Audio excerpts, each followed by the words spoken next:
মুখমণ্ডল ঢাকা কি পর্দার অন্তর্ভুক্ত? দেবর, ভাসুর এবং চাচাতো, মামাতো, খালাতো ভাইদের সাথে পর্দা করার ধরন কিরূপ হবে দয়া করে বলুন। মুখমণ্ডল ঢাকার ব্যাপারে আপনাদের সকলের জানা দরকার।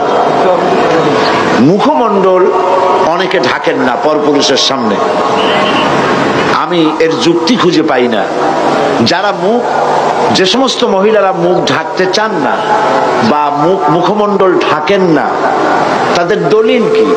কোরআন শরীফে, হাদিস শরীফের, কোরআনের একটি আয়াত বা একটি শব্দ, হাদিসের একটি বাক্য এমন কি পাওয়া যাবে যার দ্বারা প্রমাণিত হয় যে মেয়ে লোকরা তারা তাদের মুখ খোলা রাখতে পারবে পরপুরুষের সামনে? আমি তো পাইনি। আমি যদ্দূর পড়াশোনা করেছি, আমি একজন ছোট মানুষ, ছোট ব্যক্তি, আমার পক্ষে যদ্দূর সম্ভব লেখাপড়া করা, আমার কাছে যথেষ্ট কিতাবপত্র কালেকশন আছে আলহামদুলিল্লাহ।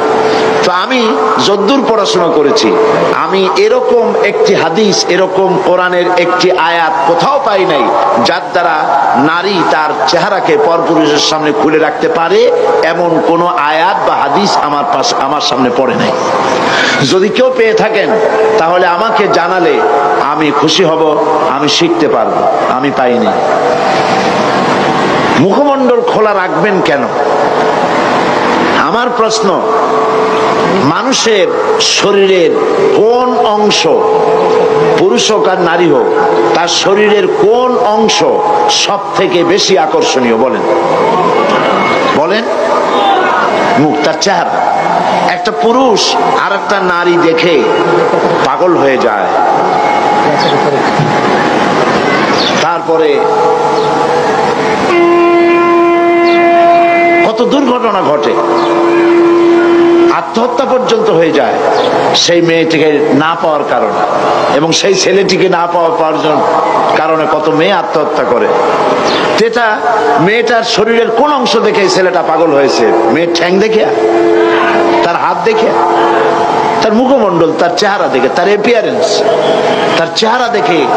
একজন আরেকজনের মুখমণ্ডল, চেহারা দেখি। চেহারাই হচ্ছে গোটা বডির মধ্যে সৌন্দর্যের কেন্দ্র, সৌন্দর্যের সেন্টার তার চেহারা। আল্লাহই বানিয়েছে।